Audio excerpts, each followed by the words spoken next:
এই শীতলক্ষা নদী দিয়া বহু বছর পরে একটা লঞ্চ দেখতে পারলাম। আগে এই নদী দিয়া লঞ্চ চলাচল করতো, স্টিমার চলাচল করতো।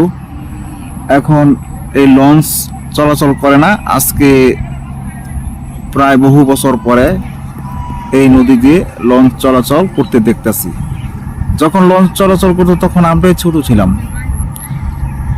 এতক্ষণ পর্যন্ত এখান দিয়ে লঞ্চ চলাচল করতো না। এখন লঞ্চ একটা হয়তো কোথাও যাচ্ছে, কোনো পিকনিক অথবা কোনো ভিজিটিং করতে যাচ্ছে, যারা দর্শনার্থী, যারা দর্শক আছে তারা এই লঞ্চ দিয়ে যাচ্ছে কোথাও, এমন মনে হচ্ছে।